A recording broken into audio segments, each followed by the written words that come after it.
Start with roll call to the left. Dr. Joseph Ford, City Council. Homer, City Council. Mike Warrington, City Council Member. Troy Tabor, City Council President. Ronnie Price, Mayor. Tim Berry, Council Member. Shelby Carcelari, City Council Member. All right, tonight invocation be done by Randy Sexton with Epic Church.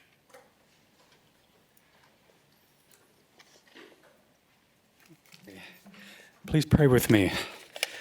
Heavenly Father, we thank you so much for this beautiful weather. As long as it lasts, we thank you, and for the blessings of our world that you have so freely and graciously given to all. Please bless this meeting and all who have authority and responsibility in managing the affairs of this city. Please grant them wisdom and direction and grace. Please grant a sense of welfare and the true needs of our people and the ability to work in harmony even when there is honest disagreement. Please bless those in our police and fire departments that they would have strength and wisdom as they respond to the needs of our citizens. And please grant us your protection over our homes and families. In Jesus' name we pray. Amen. Amen. Thank you, sir. We'll stand for the Pledge of Allegiance, please. I pledge allegiance to the flag of the United States of America and to the republic for which it stands, one nation under God, indivisible, with liberty and justice for all.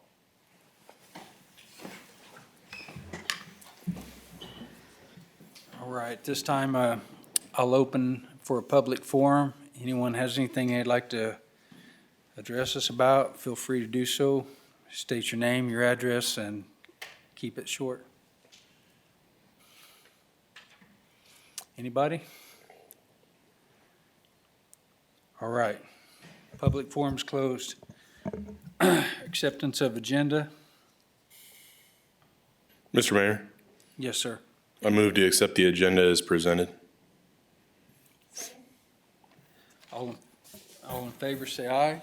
Aye. All opposed? Motion carries 6-0. At this time, I'll read the proclamation, number 7, right? Whereas the severe weather and tornado season in Kansas has always been known as a potentially dangerous time, historically producing property damage, injuries, and even loss of life. And whereas during a recent active severe storms weather season 2019, the National Weather Service logged over 1,400 severe weather reports in Kansas, including more than 120 tornadoes, 2 of which occurred in Butler County, Kansas. And whereas everyone is potentially at risk during the severe weather and tornado season, which reaches its peak in Kansas between March and June, and whereas the National Weather Service, in conjunction with the state of Kansas and local jurisdictions, will be conducting a statewide tornado drill on Tuesday, March 2nd at 10 a.m. And whereas the purpose of the Severe Weather Awareness Week is to heighten the public's understanding of dangers associated with severe weather and tornadoes. Be it resolved by Mayor Ronnie Price with the concurrence of the Andover City Council assembled in regular session this 23rd day of February 2021, proclaim March 1st through March 5th, 2021 Severe Weather Awareness Week. All right. Mr. Mayor, if I may just point out here, this really kicks off a really important period of time for the city of Andover. April 26th will be the 30-year anniversary of the 1991 tornado that devastated the city of Andover. And so staff is planning various events during the next couple months. Want to focus a lot on education through our social media outreach, preparedness to try to make sure that the public can protect themselves as much as possible, and also to allow a little bit of remembrance and sharing of what people recall from that day. And then we'll have an event on April 26th, which is a scheduled workshop. And once we get a little bit more details, we'll share those with you and the public. But I just want to keep that in your mind as we're getting close to that anniversary date. Thank you. 7-1.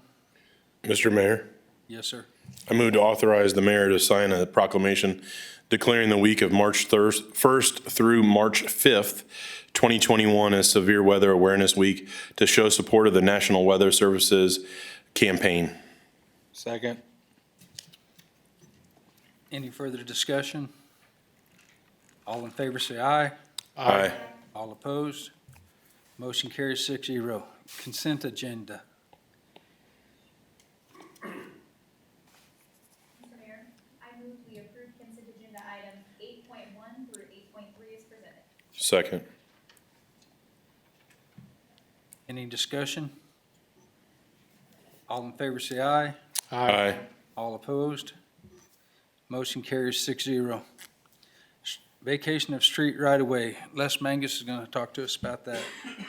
9.1 petition Main Street closure at KTA Bridge, VA-2020-06.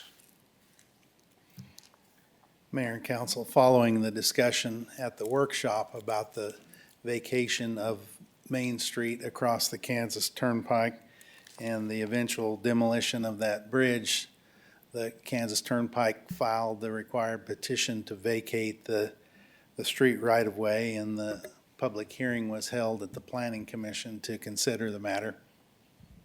Notices were mailed to all of the adjacent properties, and the Kansas Turnpike staff and city staff actually reached out personally to each of those owners. And ultimately, following that public hearing, the Planning Commission recommends to the council that the Main Street right-of-way be vacated across the Kansas Turnpike, ultimately allowing the removal of the bridge.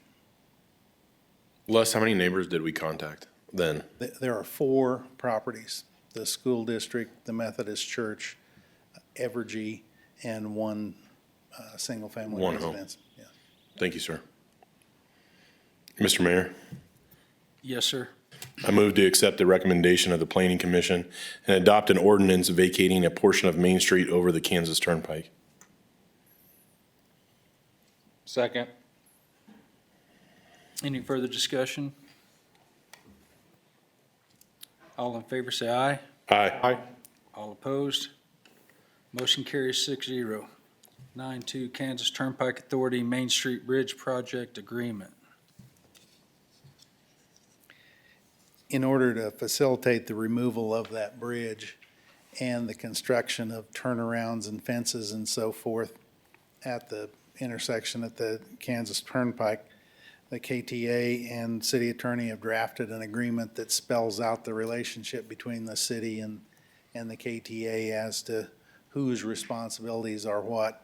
All of those construction costs and demolition costs for this particular project are borne by the Kansas Turnpike Authority, and then following the completion, the city will be responsible for the maintenance of the street and the grounds around the street right away.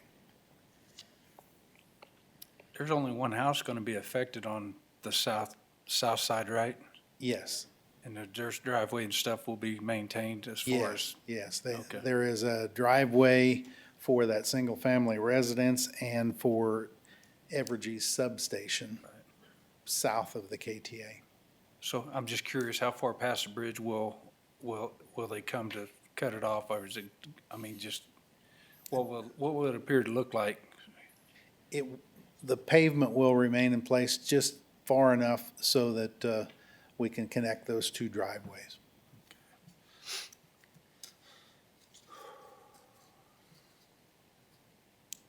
And then on the north side at the school district, there will be a full cul-de-sac and a driveway off to the west into the school parking lot. Okay. Mr. Mayor, Yes, sir. I move to approve the agreement with the Kansas Turnpike Authority for the Main Street KTA Bridge Removal Project and authorize the mayor to sign. Second. Any further discussion? All in favor say aye. Aye. All opposed? Motion carries 6-0. 10-1, the Heritage Resolution to set CID hearing date. And Jennifer McCloskey will talk to us about that. Sure. Mr. Mayor and Council, I know there's a lot of acronyms and a lot of public hearings going on right now with regard to the heritage. So to remind you of action you've taken thus far, you've set a public hearing for the TIF District Area 1, the TIF District Area 2. That's tax increment financing. That is where the taxes that will be paid on all of the property in those districts is diverted back to the city to pay off the cost of the infrastructure necessary to develop that land. Before you tonight is a third public hearing. This is for a community improvement district. This is where a 2-cent additional sales tax is being requested within the district. This district is different, though, than the TIF district. It does not include the residential homes. Actually, if you look up above, and I don't have a pointer, but the gray area is where the CID district will be. Let's see, there we go, if I can be steady. So these grayed areas are your CID district. All you're doing tonight is setting the date and time for that hearing, which would also be on March 30th. So you'll have 3 heritage public hearings on March 30th. And I'd be happy to answer any questions. And I'm sure your city attorney, J.T. Klaus, could answer questions from the legal side as well.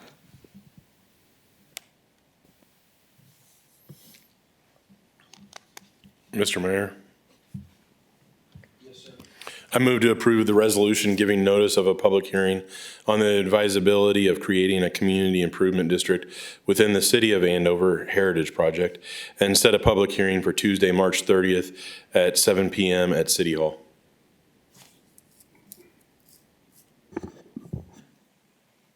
Second? Any further discussion?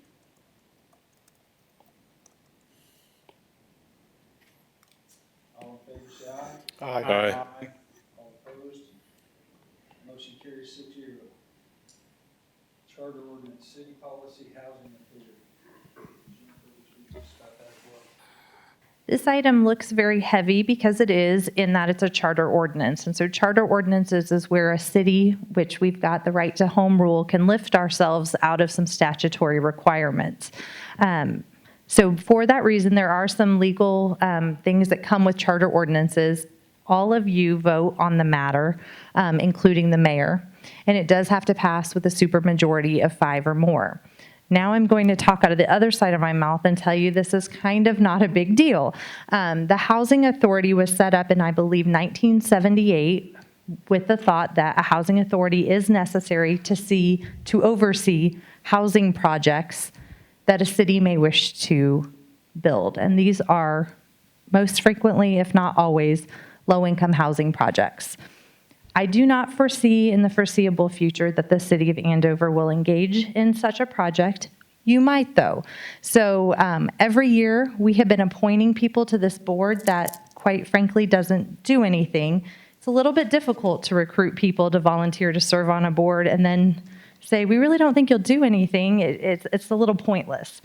The governing body can fill this role, and you do that on things like your public building commission. So as those of you who've been with us for a while recall, sometimes we'll recess out of a city council meeting and go into a public building commission meeting, and it's the same exact members. This would be much like this. So in the future, if you have need for a housing authority, you all would act in that same capacity. So we'll still have the authority created, may or may not need it, but we won't need to go out and ask people to volunteer for something that we, quite frankly, aren't sure we're going to need their assistance with. I'd be happy to answer any questions. And again, Triplett, Wolf, and Garrettson helped us a great deal on this because it is a specialized ordinance.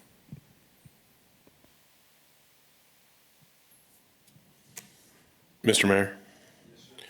I move to approve a charter ordinance exempting the city of Andover, Kansas from KSA 17-2341 and providing substitute provisions on the same subject relating to the appointment of commissioners for the Housing Authority of the city of Andover, Kansas, and amending Chapter 8, Article 4, Section 8-402 and Section 8-403 of the Code of the city of Andover, Kansas.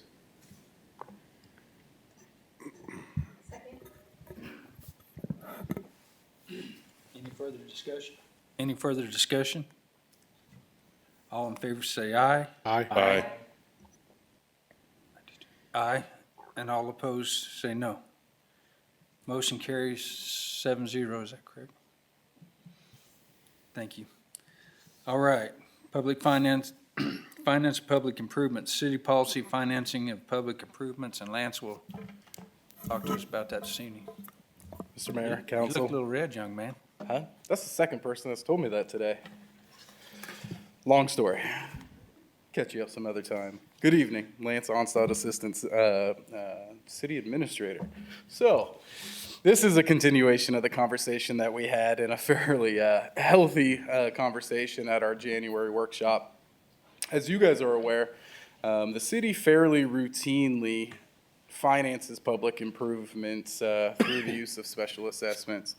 Because of that, we have a policy and have had a policy for quite some time to make sure those are happening in the way that they should be happening. And like all policies, should be updated routinely. So over the past 3-4 months, a team of staff, including myself, your city administrator, both your director and assistant director of community development, your director of public works, and your city engineer have all been working on policy revisions. These were obviously presented to you at that January workshop. I'm going to cover some of the, we're not going to have that entire conversation again tonight, but I will cover some of the, we'll hit some of the highlights and then answer any questions. And the feedback that you all provided staff at that January workshop has been included in the policy that's for your consideration tonight. So as you guys know, this policy is a fairly robust policy. I think we very substantially covered all of these sections with revisions. Specifically, I mean, all of them from an organizational perspective. We moved sections here from one point in the document to others just to make sure that it flowed, to use a technical term, as well as it could. And then we looked for some opportunities to clarify some language to make sure that we were being clear. The bulk of the changes and all of the changes that we're going to talk about here tonight in detail are in Section 7, or the apportionment of costs.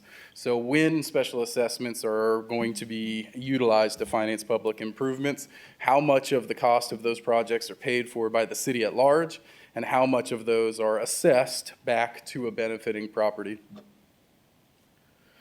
So I'm going to split this kind of into two conversations, just like what we did at the workshop. Our policy is going to talk about this cost apportionment in projects for new developments.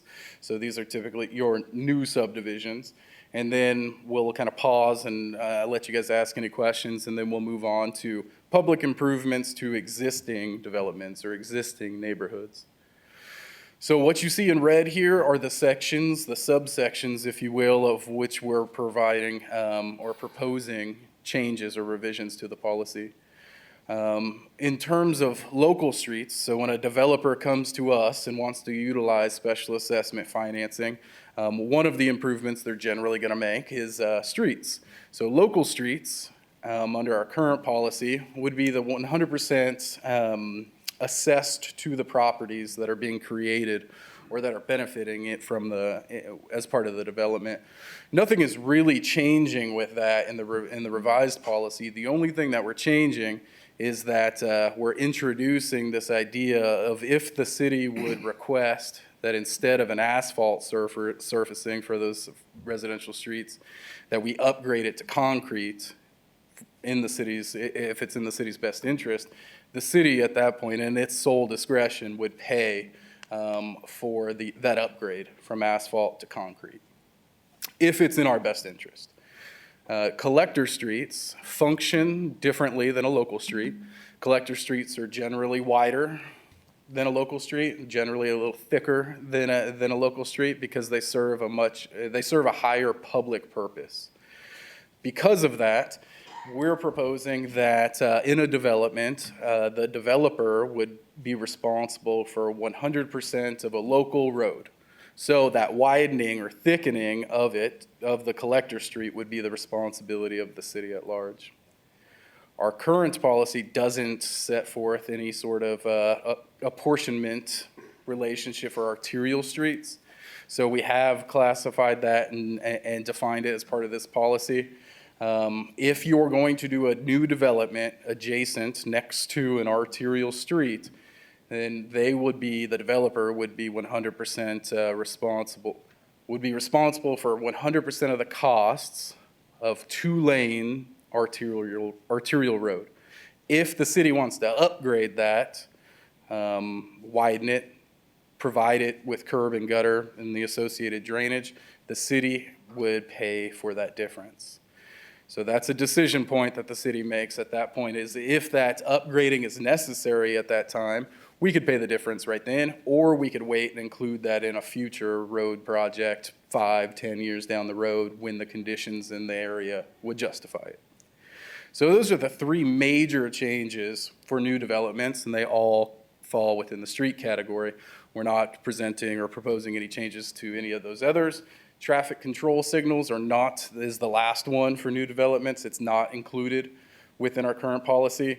All we're saying here is that we're trying to be as clear as possible that if your development adds enough volume or traffic or whatever it may be, if it justifies or warrants a traffic signal, then the development will pay 100% of that. So those are our changes to the new developments, and I'll kind of pause there if you have any questions about any of those proposed changes. God bless you.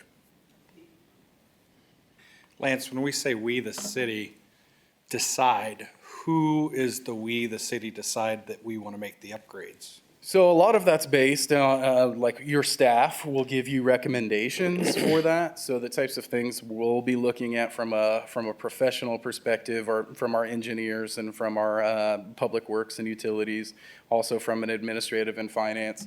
So if the conditions on the ground justify it, or it makes best sense for the city, in your staff's opinion, we will present that as a recommendation, but you will ultimately decide.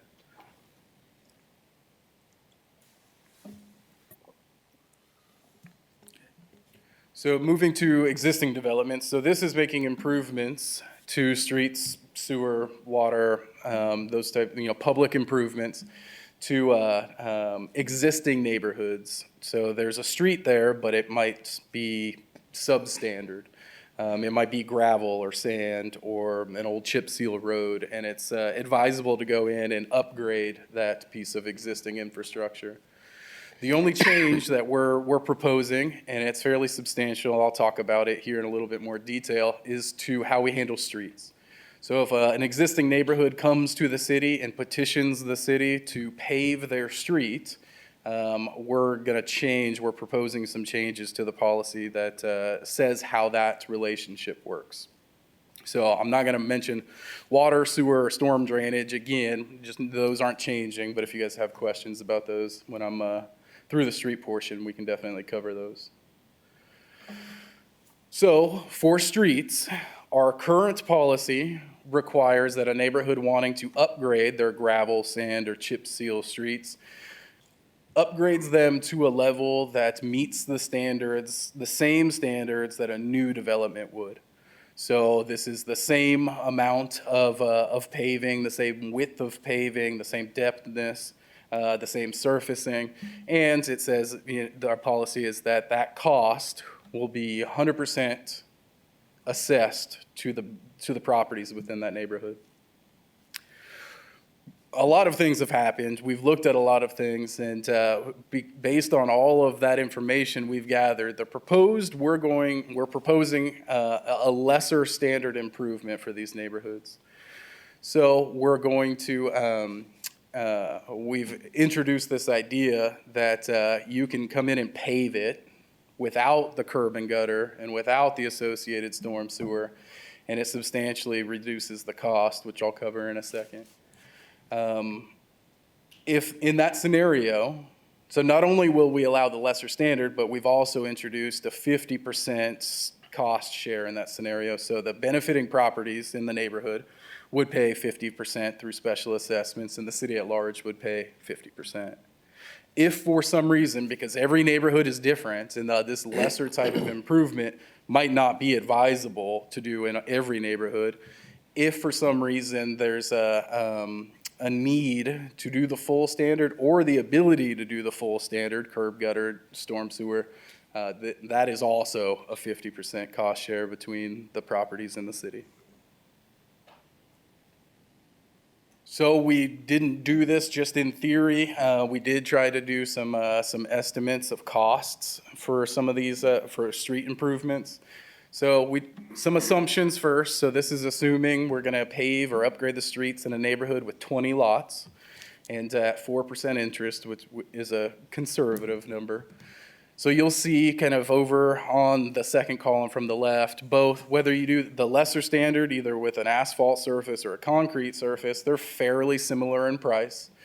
And if assessed to a property owner over 15 years, that monthly assessment would be $21 to $23, depending on the surfacing. For a full standard, so this is paving, storm sewer, curb, and gutter, the price is, let's call it almost double, right? That in that scenario, we would assess it over a longer term because the life cycle or the expected life of that street is a little bit longer than without the curb and gutter.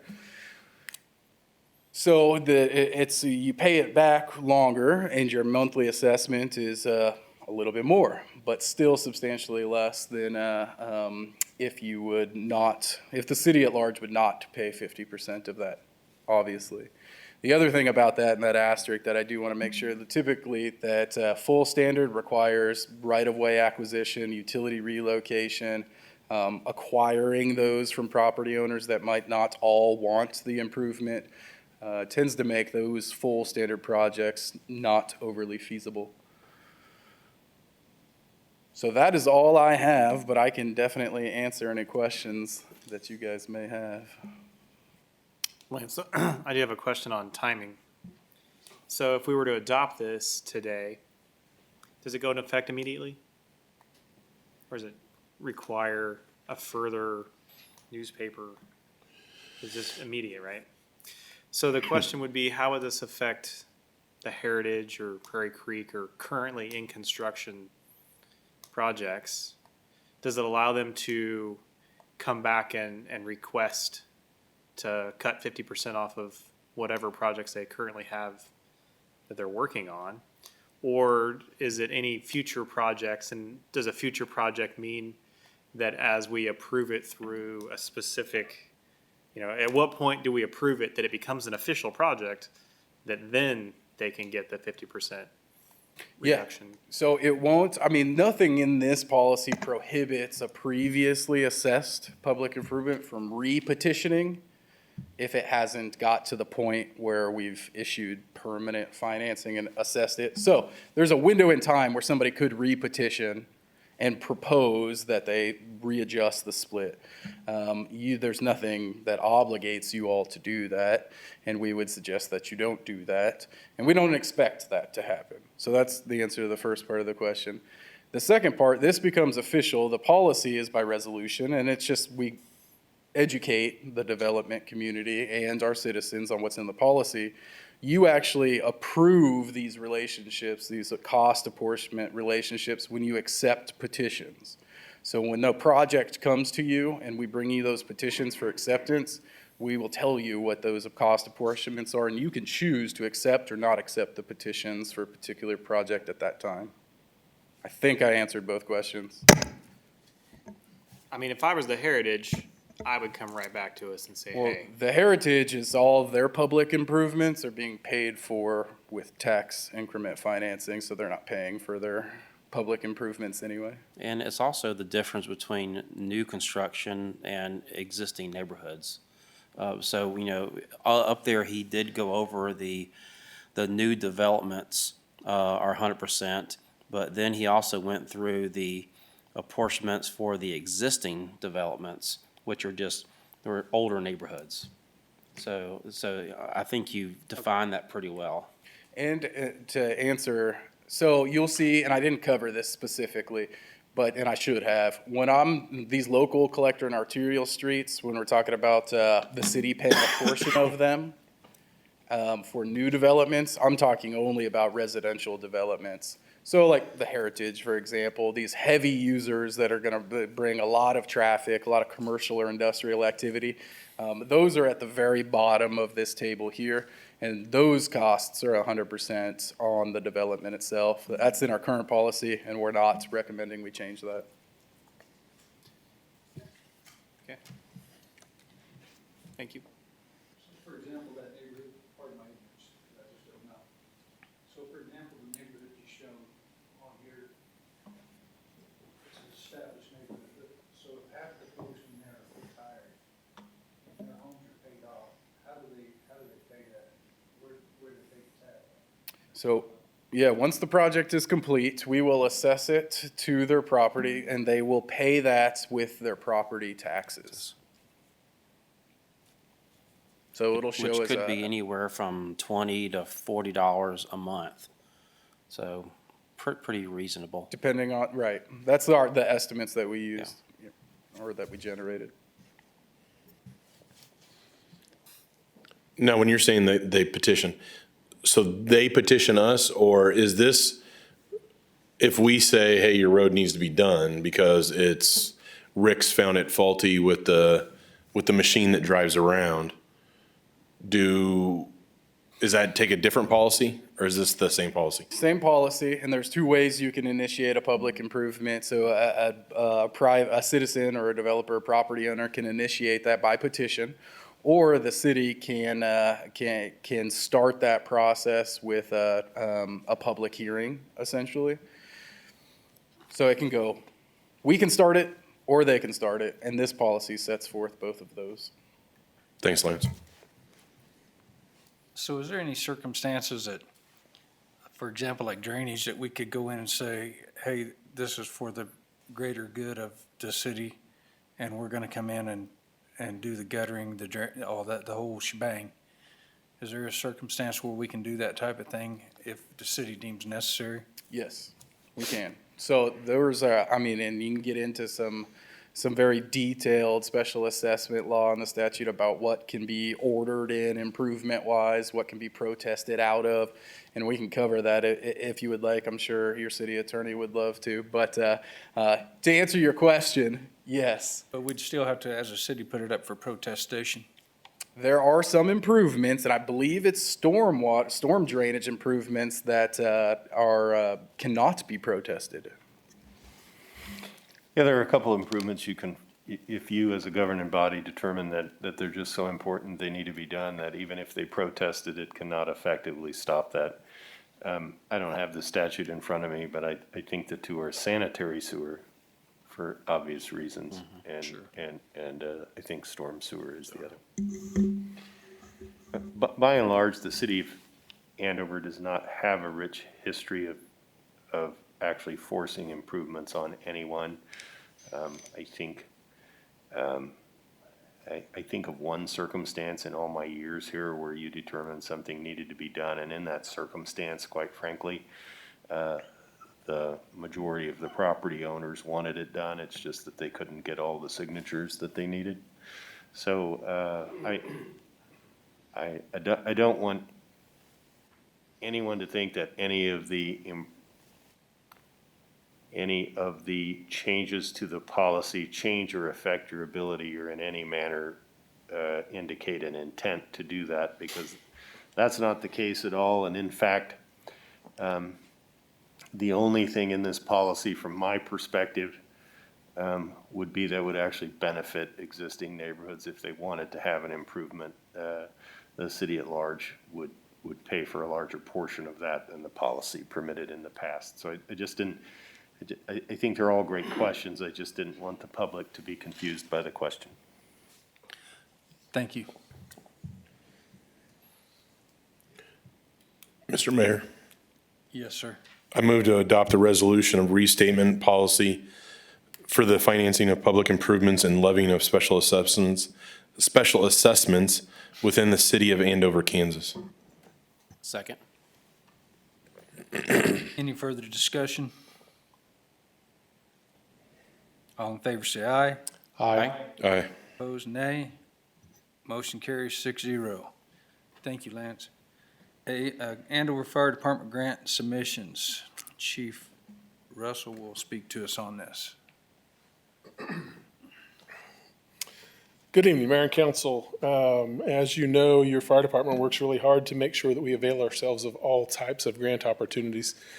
Lieutenant Dennis Smith works his behind off to make sure that we are doing everything we can to avail ourselves to those. One of the easiest is the Assistance to Firefighters Grant Program.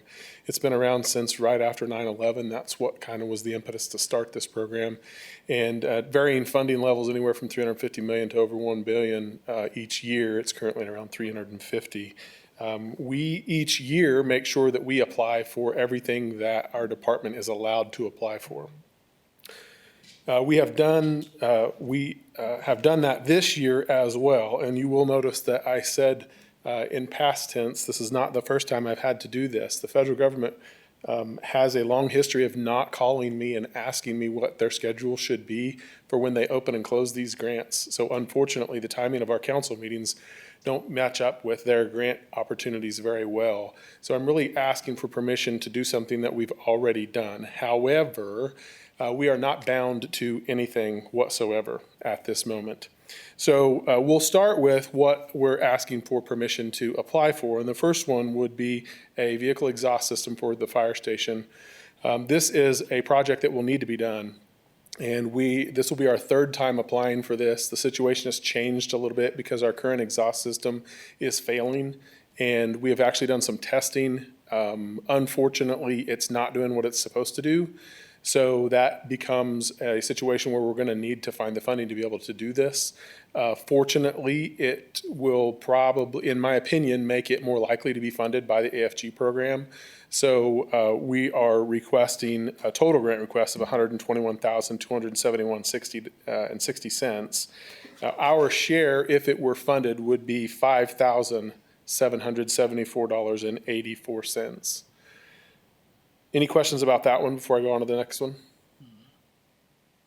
You can reserve your right to ask questions about all of them later, though. I reserve my right. Okay. The second grant, every year we apply for a vehicle. The vehicles in every fleet are mechanical pieces, and age affects the mechanics of every vehicle. So we're going to need to replace the vehicles as they come through our vehicle replacement plan. So we try to take the opportunity to get a vehicle. I will tell you, in your fire chief's opinion, it's very unlikely that Andover will be funded for a vehicle. Our demographics don't match the folks that usually get funded for vehicles, but it is worth our time to put in this grant application. So as in past years, the vehicle that we applied for is a tanker truck. And this particular specification is for a four-wheel drive tanker truck, so it would be able to go off-road and actually be able to do some firefighting as well. But it is at its heart a tanker truck, and the total grant request is $253,692, and our share of that, if we were awarded the grant, would be $12,080.57. Chief, on the summary portion of what I'm looking at, it says a tender truck. Is that just a typo and it is a tanker truck? So interestingly, we're actually going to change, and I'm probably the only one in the room, Jenny probably doesn't even know, maybe I told you, So in Kansas, a tanker is a truck that hauls water. In the fire service in America, a tanker has wings. A tanker is an airplane that hauls water. It's never mattered because in Kansas, we haven't had any air services. We've never required airplanes to come help us fight fires. Aircraft, excuse me. However, you have seen on the news, the National Guard comes out of Forbes Field and comes and helps us with Blackhawks. And now we have 2 firefighting aircraft that are planes. And in addition to that, we have partnered with the ag sprayers, and they have a group of ag sprayers that are coming to help. When that becomes important, if your fire chief is in command and I say, bring me a tanker, somebody's going to send an airplane. So we are renaming your current tanker trucks as of March 1st. They will be Tender 11 and Tender 12 because a tender is the most appropriate language. Thank you, Chief. Great question, Councilman. Sun shines every once in a while, Mayor. And then the last request is a regional grant request. So you're allowed to apply for the two grants that we already talked about, a vehicle and an operations grant. In addition, you can gather with your neighbors and apply for regional requests. And the AFG looks really favorable upon regional requests because it's more bang for their buck. This will be the third year that we've applied for radios with partnering with Douglas, Butler County Fire District 8, and Rose Hill, Butler County Fire District number 3. The first year we were in the $300,000 for the total request. The next year we went up to $450,000 approximately. And we found out last year that we made it through the computer. So you have to make it through the computer for a person to see it. And then when they looked at it, we were nearly $500,000 for 3 small fire districts in Kansas. And your fire chief's opinion is, they said, you know, we can do a lot more good for more people with spending that $450,000 somewhere else. So this year, the fire chiefs of each of the districts said, let's pare our request down a bunch. And even getting some help from the government, the federal government, would be better than getting none. So we're going to apply for $276,000 total. The portion for AFR is $111,997, and our share of that would be $11,199.70. I told you before that you're not, although we've submitted these grants already, you're not bound to anything, because if we are lucky enough to be awarded any or all of these grants, I would come to you and say, you have an opportunity to accept this grant or refuse this grant, and then you would be able to make that decision. What questions do you have for me? On the exhaust system portion, in the Firehouse South, will that already be then in construction? I mean, will that, we won't need to refurbish that one or do anything different. That'll already be in that bid when we build that building? Yeah, it's included in the design. And then in regards to the radio purchase, I guess I recall, wasn't there something that we approved as far as the mic and stuff outside the building? That was more towards maybe like the emergency for 911. So if someone came to the building, that has nothing to do with this radio purchase? Has nothing at all to do with this. What you're talking about is the camera and intercom system we put on the fire station. Yes, thank you. It's a doorbell. Right. There was a lot more to it than that. Right. But the portion you're talking about is a doorbell. So when you come to the firehouse, you can press the doorbell. If there's not a firefighter or a Felicia to answer the doorbell, then that will ring over to dispatch, and they'll be able to tell you, the firefighters are not here, are you having an emergency? And if so, we'll take care of you. But it has nothing to do with this radio purchase? Right, these radios are, well, actually a pager, several pagers just like this one. And then when you see me carry my radio, the radios I can use to talk to the other fire trucks and the other firefighters. The issue, Homer, is a lot of the time Motorola, they and I've learned this throughout the years, but Motorola will come up with a great radio and they'll stick around with it for 10 years, just like everything else. And then they discontinue it. They stop making parts, if I remember correctly. So every, what was it? Every year you try and buy a couple of radios just out of the budget, and this is just to help offset that. So. That's all I had. Thanks, Chief. Thank you, sir. Mr. Mayor, Yes, sir. I move to approve AFR to apply for 3 grants from the FEMA's AFG program and authorize the mayor to sign the MOU with Douglas and Rose Hill for the regional grant application. Second. Any further discussion? All in favor, say aye. Aye. All opposed, nay. To tell Lieutenant Smith we appreciate his efforts, all right? I will. Thank you. If we actually get the grant. AFR purchase 14-1. Yes, Mr. Mayor and Council, I'm coming back to you this evening to discuss the bids from the RFP that we released last council meeting. Excuse me. I want to go backwards in time just a little bit, just to tell you how we got where we are today. So we've talked a lot about the vehicle replacement plan and how it's based as much as we can on objective data rather than subjective feelings. So we don't come to you with vehicle purchases just because they make a new color of that vehicle. We come to you because we feel like the vehicle needs to be replaced because we're having issues with it. And we measure every year your entire fleet against objective data that we got formulas from the American Public Works Association. It's not even a fire department thing. And we see if those objective data numbers come out to match what we are feeling about those vehicles. And then we're able to use that data to project future purchases. We're always trying to make sure that we keep the fleet current enough to, one of the baseline goals that I have is when we get an emergency call, I need the vehicle to start and drive and keep the firefighters and you safe on the road to get there. And when it gets there, I need it to do its job. So those are the baselines, and that's how we end up after this annual review of requesting vehicles. We did a needs analysis in 2016 to purchase a Tahoe, and we purchased a 2017 Tahoe, and we reviewed that purchase based on how it met the needs analysis then, and then we continued to review it over the next several years, and purchasing another staff vehicle of that type. Those things that we learned from last time are going to be super helpful. Although a lot of times in these types of vehicles, we end up with not very much choice on some of the specifications.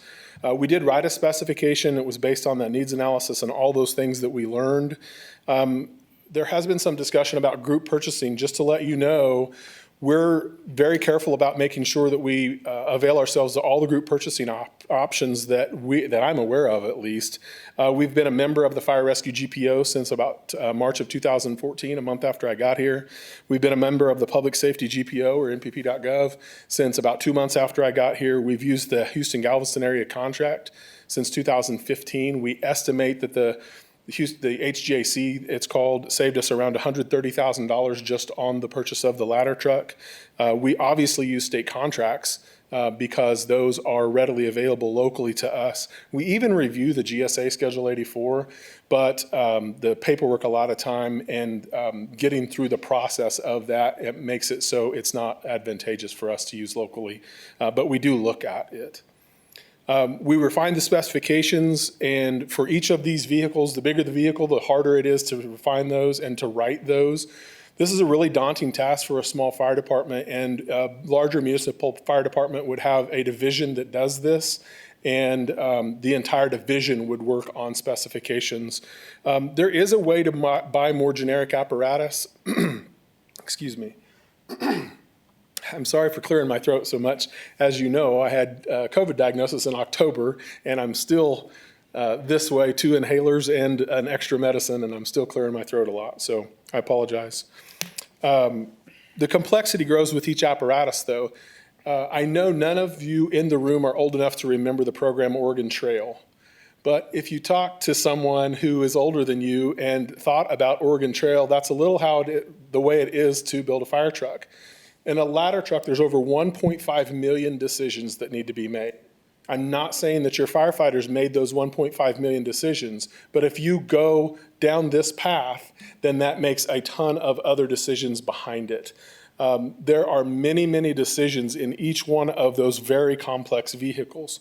Interestingly, when you bring it back down to a Tahoe, it is a General Motors Tahoe SSV, and there's very few decisions to be made. So the specifications become much, much easier. There are a few little changes that you can make here and there, but it's basically just a Tahoe SSV. Sorry, special services vehicle. I couldn't get secret service vehicle out of my head, so I wrote it down. Special service vehicle. So we requested sealed bids, and why do we request sealed bids? Because it allows governments to get the best price, really. The vendors know that they're going to have to put their best foot forward because they don't know what anybody else is going to bid. And since they don't know that, they come to the table with their best price. It's fair in many ways. It allows many vendors to have an opportunity to be able to get a contract with a government and spend tax money, or get tax money that is available in the community. Each vendor is given the exact same information. So when we communicate with one vendor, we communicate with them all. For instance, if there's a clarification question asked from one vendor, that question and answer will be sent out to all the other vendors during the bid process. We would not engage a vendor during that process because our specification is our communication to them. So when they get that bid packet, we need to be as detailed as possible and say, this is exactly what we want. So that's why we fortunately don't get a lot of clarifying questions. It's also fair because we as the buyer cannot influence the process toward one particular vendor by sharing information with just one. The packet is the packet, and that's why we don't communicate with one vendor instead of the others. The bids, each bidder gets an opportunity to explain when they return their bid packet exactly what they're going to offer. We do allow exceptions every time. So just because we have in the packet that it needs to be XYZ, they can say it needs to be ABC, and this is why ABC is as good or better than what you requested. So we do allow those, but they have to explain them, and that's the only way we know that their product is as good or better than what we've asked for. So each bidder has to provide us with that information. Excuse me. So then when we review the bids, those bid packets that come back, if they've given us the information that they're supposed to, we're able to look at all the bids that are available and see that this one did bid a different product, but it is as good or better than what we asked for, so it would be okay or even better. The bid openings that we have are public. We do have people show up to them and we announce all the prices. Sometimes that gets a little confusing because the prices may include some other stuff, as we learned on the brush truck. Most of the time it's not that way. Most of the time it is what you received for bids tonight, and we say we're going to, the vendor says they're going to provide you the vehicle that you have in the specification and this is the price they're going to do it. We review the bids against our specifications and against each other, and then we recommend the least expensive, most appropriate bid that will meet the needs of the customer, which of course is the citizen, not the fire department.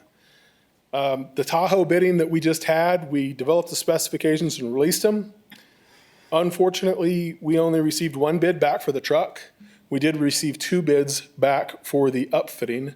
Last time, I'll start with the upfitting. Last time we received 2 bids for the upfitting, but one of them was not even close to meeting the specification.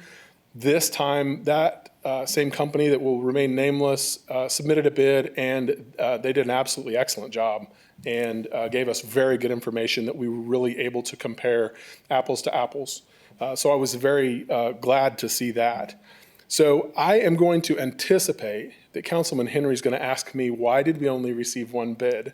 So if I may anticipate that, this is a kind of an interesting thing, and part of it, I'm going to start with my opinion. I don't think these manufacturers are making as much money with these special service vehicles as they are the retail vehicles. They're only leaving the ordering window open for these vehicles for a very short time. And I may be 100% wrong, but I've been told from the GM dealership that GM, for instance, only runs these vehicles on one run. So they're going to build all of the Tahoe SSVs in Victory Red, and they're going to build all of the Tahoe SSVs in black and white, and then they're done. So the ordering process, in order to order, you have to be in the right few months window. We were told last fall that we had until April to order this vehicle, and they unfortunately said it was going to be March, and then they closed it the 1st of February. Not February 1st, but the first part of February. So if you heard me right, it's February 23rd, and we have a bid. That is, I believe, why you have 1 bid. One reason. If you didn't have one of these on the lot, or have one ordered, then you're not going to be able to bid on this. The 2020s are gone. The 2022s, we did look into that, and the GM dealership is unable to bid those because they don't have the pricing out for them yet. So one of our options going forward this evening is that we can talk about is wait until late summer, early fall, and we could engage more dealerships and ask for 2022 pricing. The other reason is the state contract price. So the vendor who bid the state contract and was awarded that competitive contract. So they've already been through a competition to get this opportunity to sell these at this price, and that's the price that they offered to us. So this is the state contract price that they're bidding. Thought Mr. Mayor was going to say something. The last thing I have to share is that my recommendation would be certainly explore the options, one of which would be we could remove some of the restrictions. The first restriction I can think of that we could take out of the bid packet would be that we required the vehicle to be delivered to us at a certain time this year. We could remove that and go back out to bid. In my opinion, what that's going to do is not going to get you any more bids now.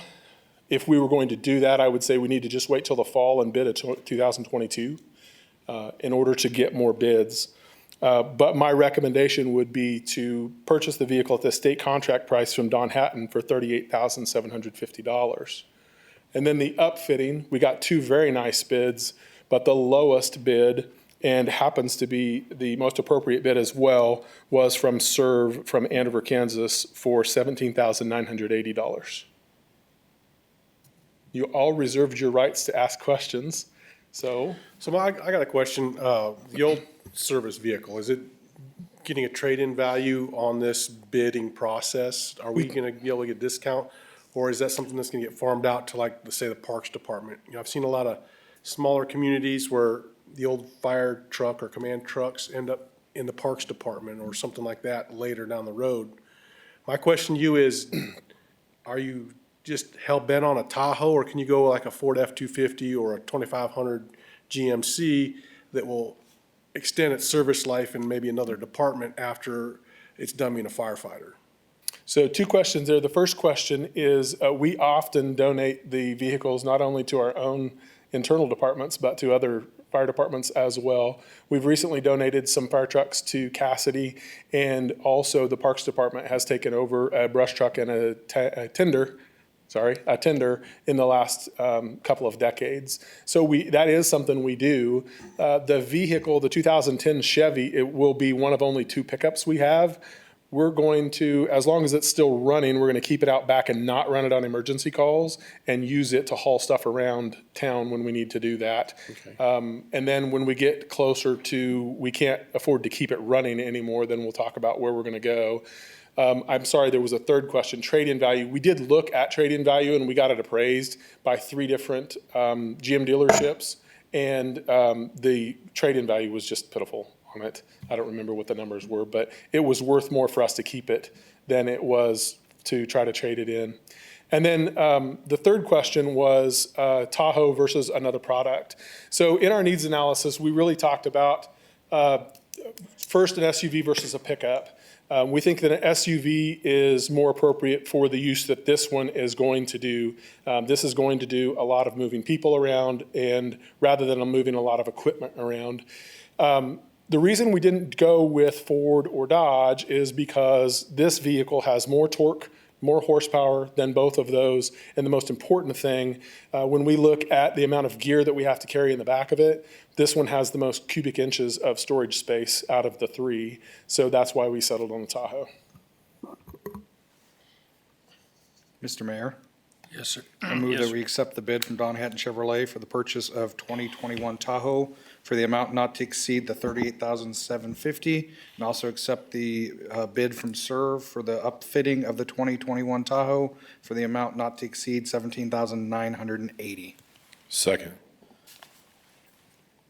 Could we have discussion on this? Pardon me? I was hoping we'd have discussion before we voted. I appreciate, all the information that you gave on this, but I think we need to have competitive bids, and which means there's more than one. I would recommend us waiting 6 more months and get a competitive bid when there's going to be, 2, 3, 4 people bidding on this instead of just one person. Right now, we're just handing it to somebody. Because they had one vehicle available and no one else did at the time. And plus, in 6 more months, you can get a 22 and and the price will be fairly the same. But it also could be a lot cheaper because you would have 3 or 4 people bidding.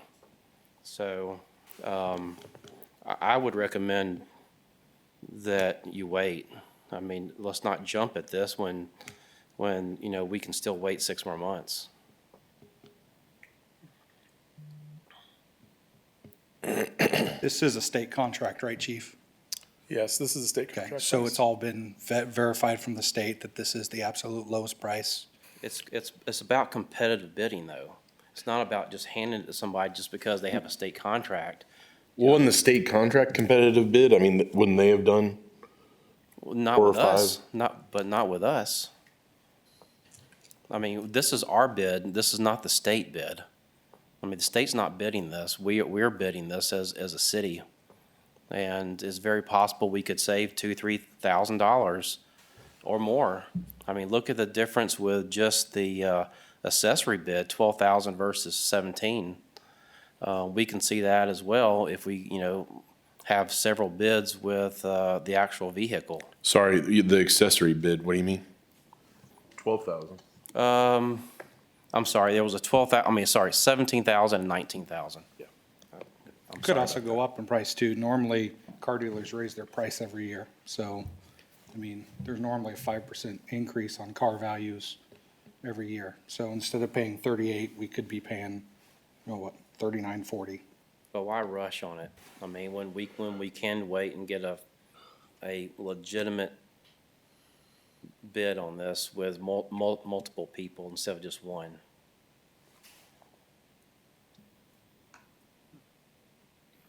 All right. Anyone else? I want you to have a truck. I mean, I'm not saying don't get a truck, but I think we can wait. We're happy to do whatever this body tells us to do.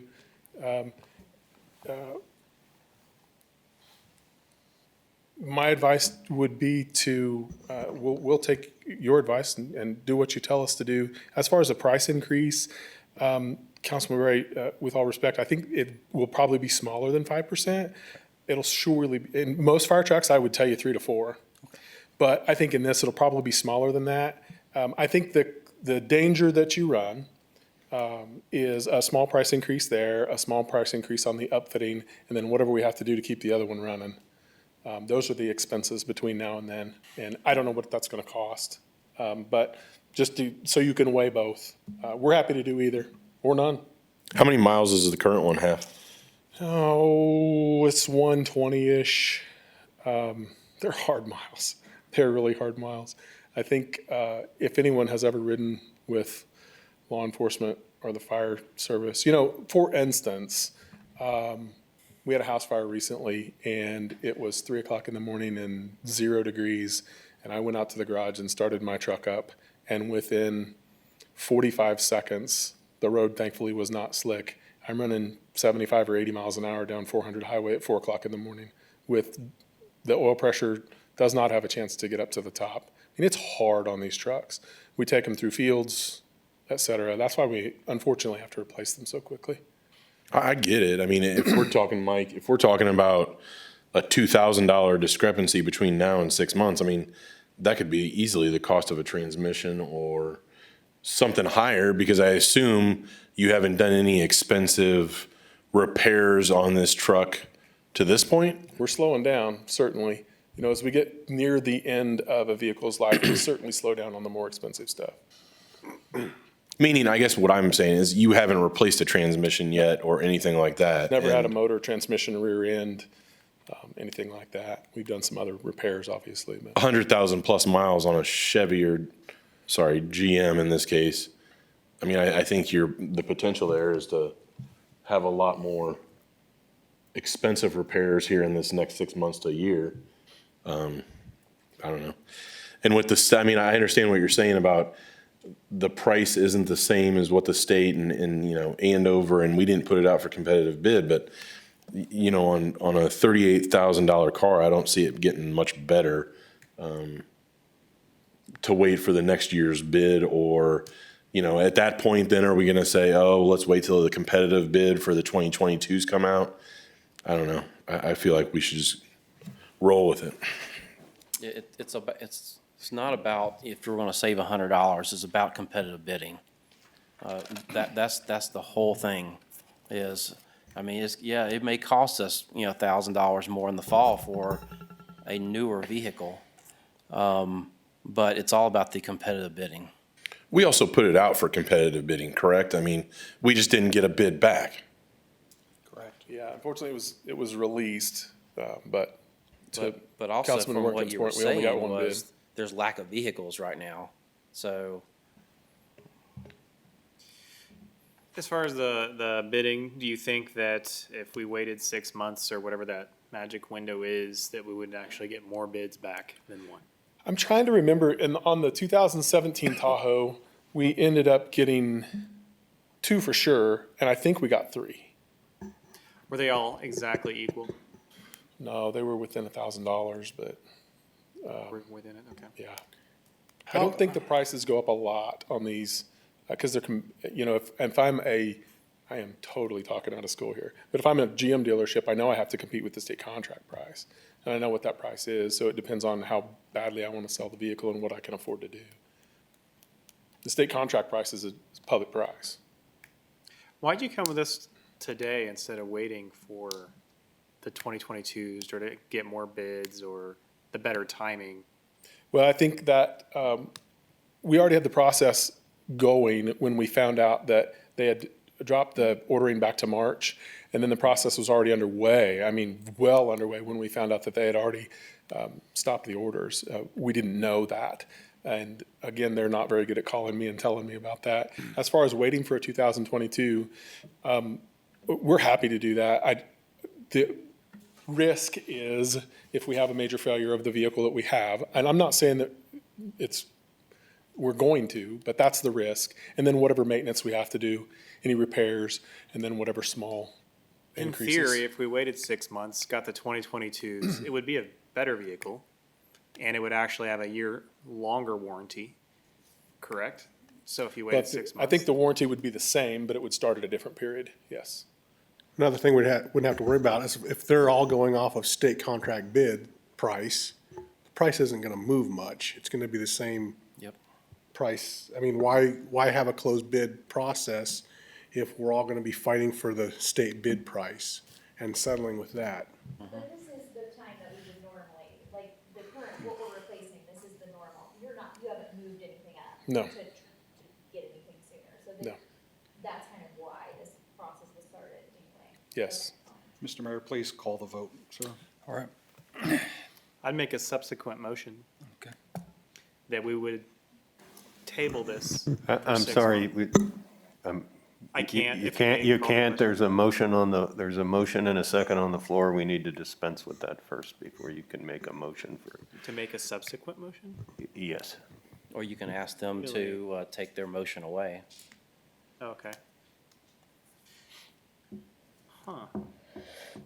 Okay, We could vote and see how it goes, right? sure. So, What's the term?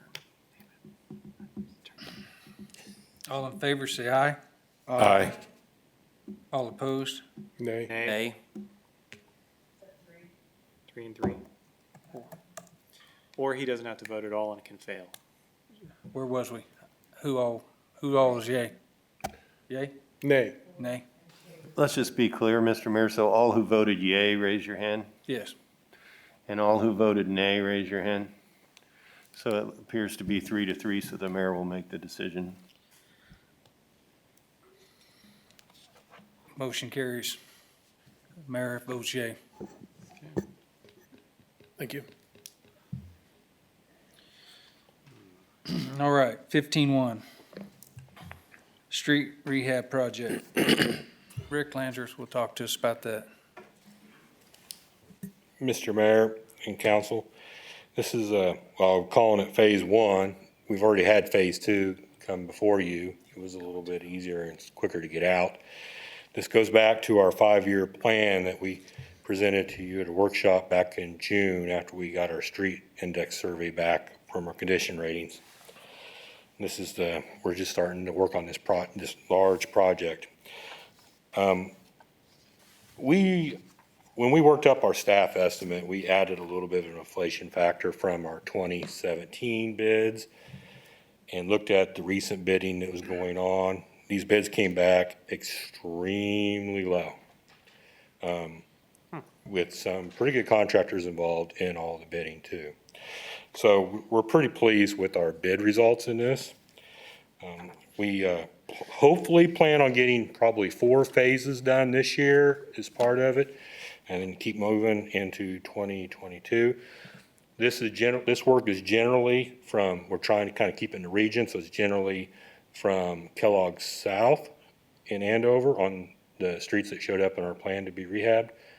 I would point out just a couple items in there.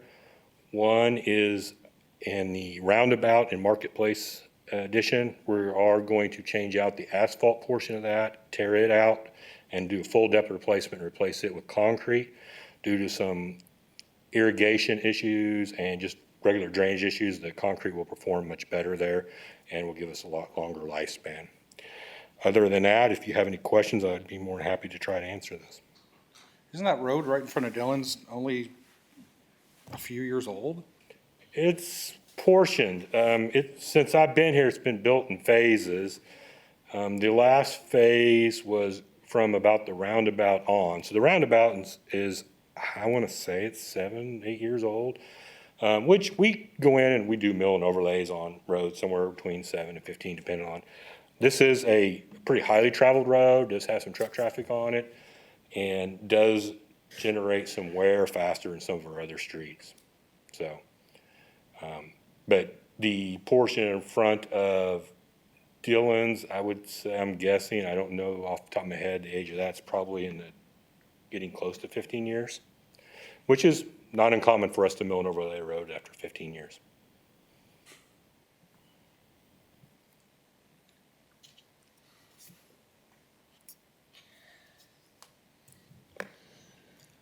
Mr. Mayor, Yes, sir. I'd make a motion to accept the low bid from Pearson Construction LLC, Wichita, Kansas, for street rehabilitation project 2021-01 in the not-to-exceed amount of $811,341.50 and authorize the mayor to sign the contract. Second.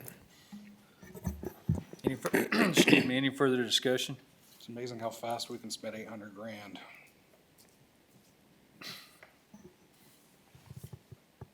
Oh, would you rather not rehab the street and just let it go? No, that's not what I'm saying, Troy. Then explain it. Call the vote, sir. All in favor, say aye. Aye. Aye. All opposed? Thank you. Thanks, Rick. All right, 16-1. 16-1, Strategic Planning Steering Committee.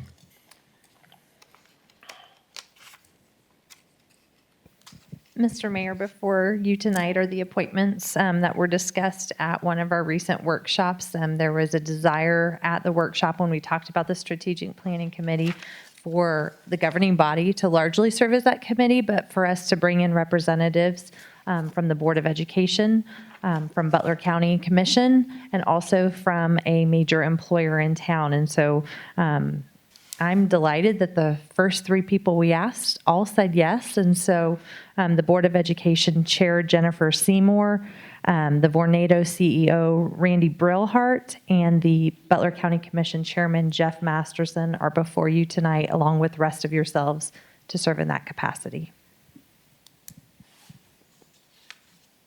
It's pretty exciting. Yep. They all said yes, and wow, good. On first, I guess, ask.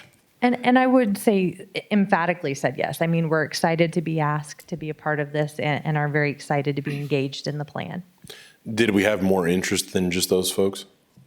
Those were really, I mean, if you'll recall, we talked about keeping this group relatively small to 10 or less. And so that was where we kind of landed, in my opinion. I hope I didn't overlook anyone you were hoping I would ask, but that's what I heard at that workshop, and they all said yes. Mr. Mayor? Yes, sir. I move to approve the USD 385 Board of Education President Jennifer Seymour, the Vornado CEO Randy Brillhart, and Butler County Commission Chairman Jeff Masterson to serve on the Strategic Planning Steering Committee along with the mayor and city council members. Second. Any further discussion? All in favor, say aye. Aye. Aye. All opposed? Motion carries 6-0. All right, member items. I want to publicly just, again, thank everybody for everything you do. Chief, hopefully you didn't take anything personal with that. I also want to, tip my hat to my daughter. She graduated from advanced training with the Air Force. She is officially done with that. She'll be stationed in Utah. I'm just very proud of her. She's on her way home now to stay home for a little What's her leave. name? Madeline Ford. AKA Congratulations. What kind of advanced training, I mean, She's sniper.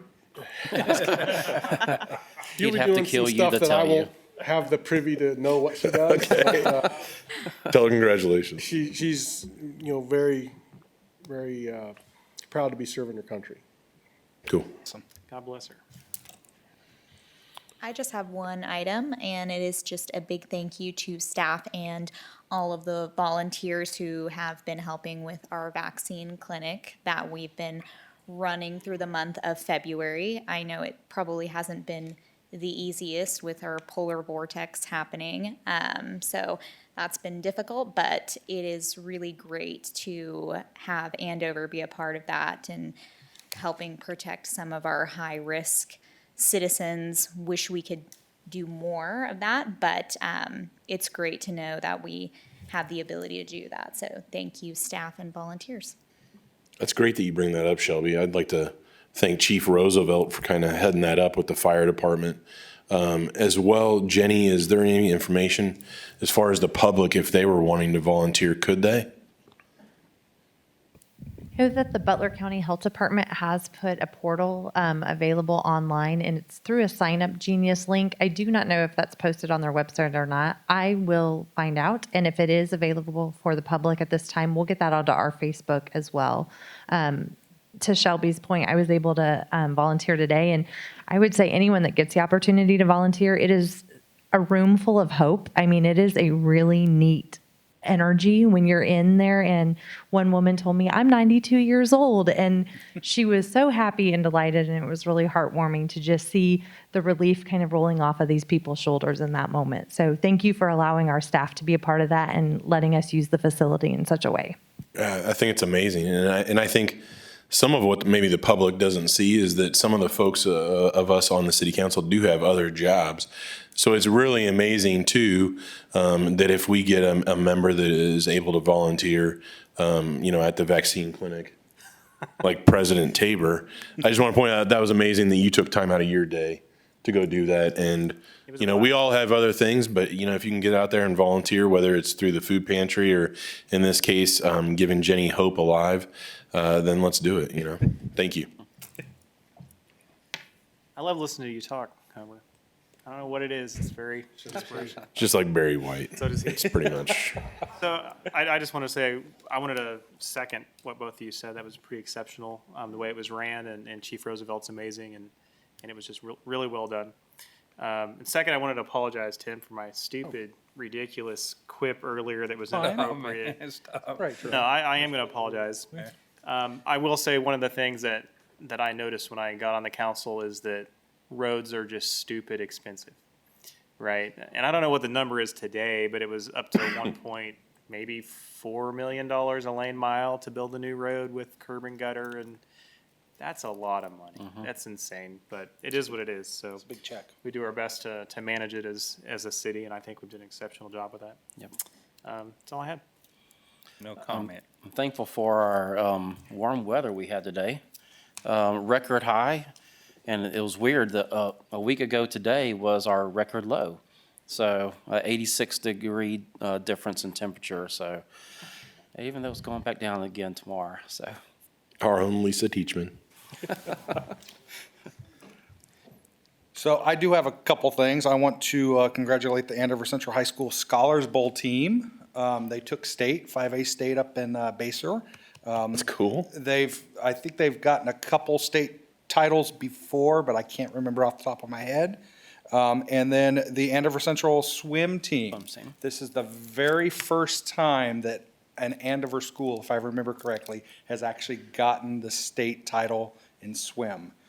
Those guys, not saying that the Scholars Bowl or anybody else, but the swim team, my oldest has some friends on the swim team, and those guys practice, I swear, 24 hours a day and never sleep. That whole team is phenomenal. All those guys and gals are just great. But yeah, this is the first time I believe an Andover school has received the state title in swimming. I also want to thank Rick and his crew for the snow removal and getting the streets and getting the city back to where it needs to be. I saw the street sweeper out today. They were picking up, sand and all that fun stuff, but the streets looked very good. You guys did a wonderful job, so please tell the crew thank you. They spent a lot of hours and lost a lot of sleep, and it didn't go unnoticed. The minute you leave our city, you can tell that there's not the same. There's not the same. And I'd also like to special thanks for the lady that made sure my assistant city administrator got through his shots well and taken care of. Thank you.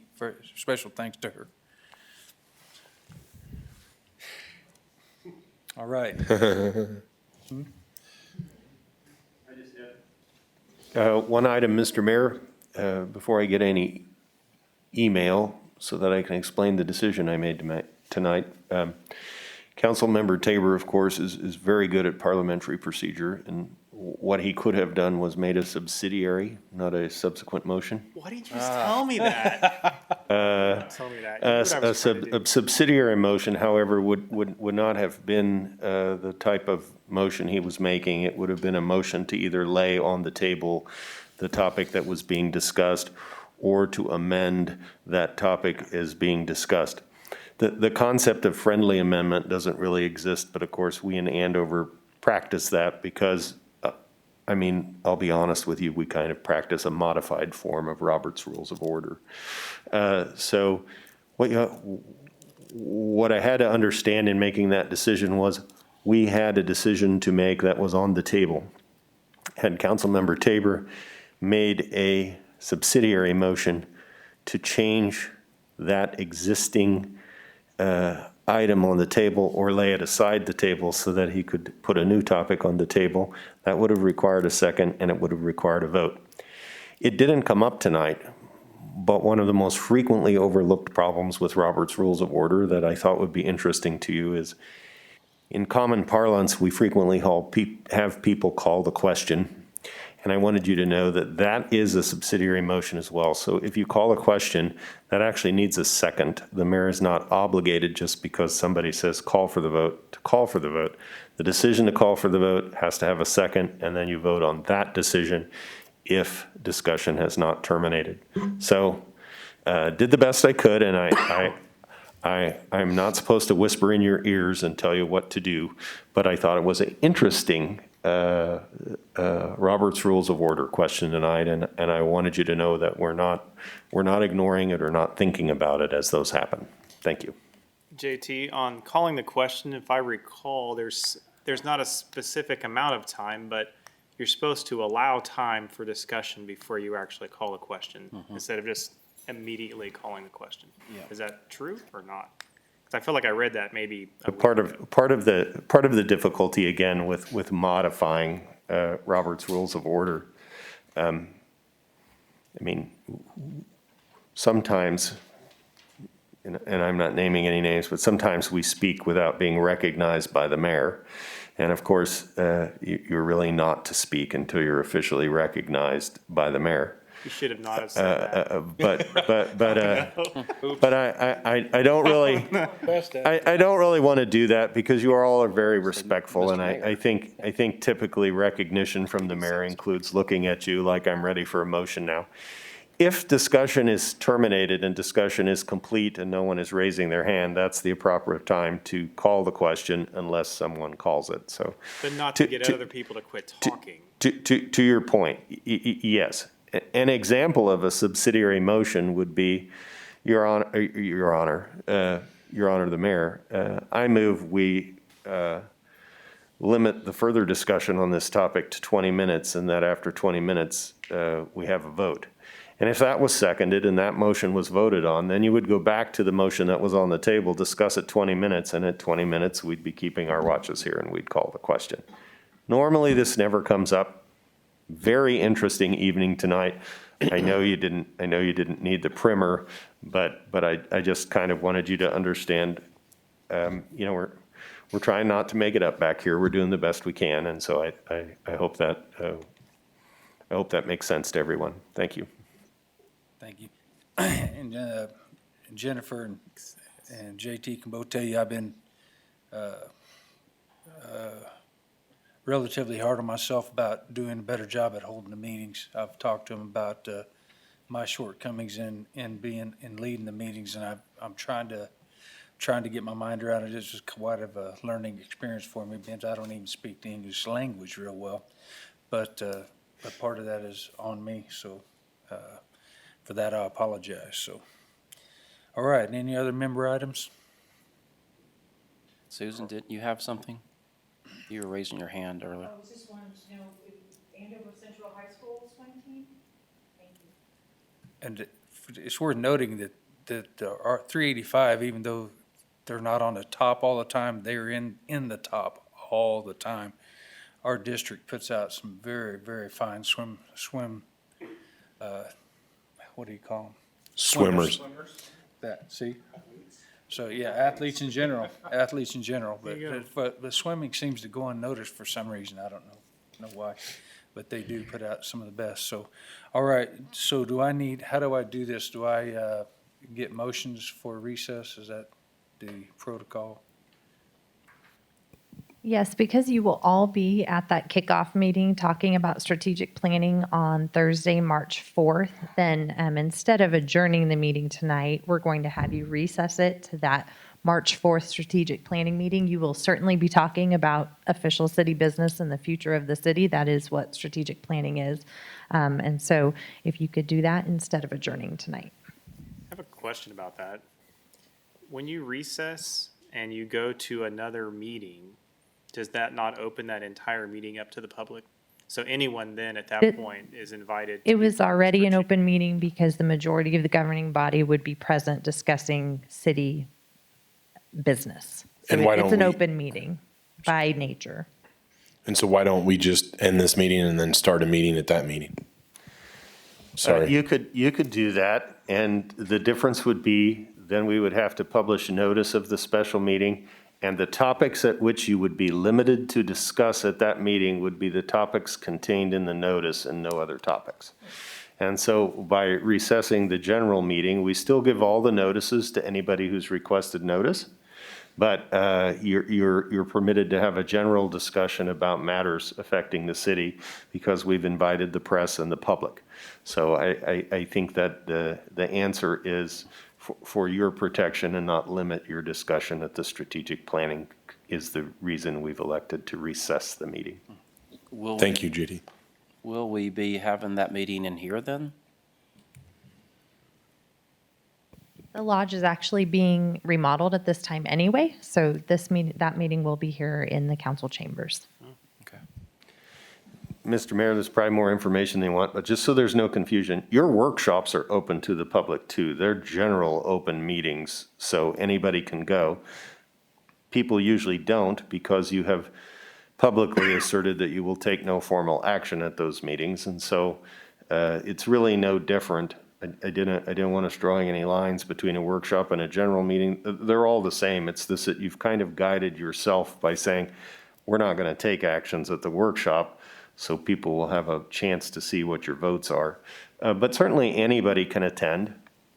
They don't, so we can use a smaller venue. But I just didn't want anybody in their mind thinking that those are somehow different or more private because they're not. Thanks, JT, again. Yeah, the reason why I asked that, Mr. Mayor, was if you recess it, wouldn't you have to have it in the same place where you recess? Or you'd have to publicize you're going to have it somewhere else? So we have to publicize it either way, because the Attorney General has said if your recess is more than 24 hours away, that the open meetings law requires us to give a notice. So we're going to notice everybody up, just like it's a ordinary meeting. But Councilman Warrington's point is right, that when you recess a meeting, if it's going to convene somewhere else, you have to say that in the motion to recess, which is not the case here because you'll be back at this same place. You also need to set the time, which the date and time, I think, is why she's asking for the recess. But the only reason we didn't need to be specific about that is because you're coming back here. So I think that's a very good point. And the proposed motion does include the date and the time and the location also. So you can use that one or go off the cuff. Mr. Mayor, Yes, sir. I move to recess the city council meeting to March 4th, in the year 2021 at 6 PM for a strategic planning meeting to be held in the city council chambers at City Hall. Any further discussion? All in favor, say aye. Aye. All opposed? Motion carries 6-0. Thank you all.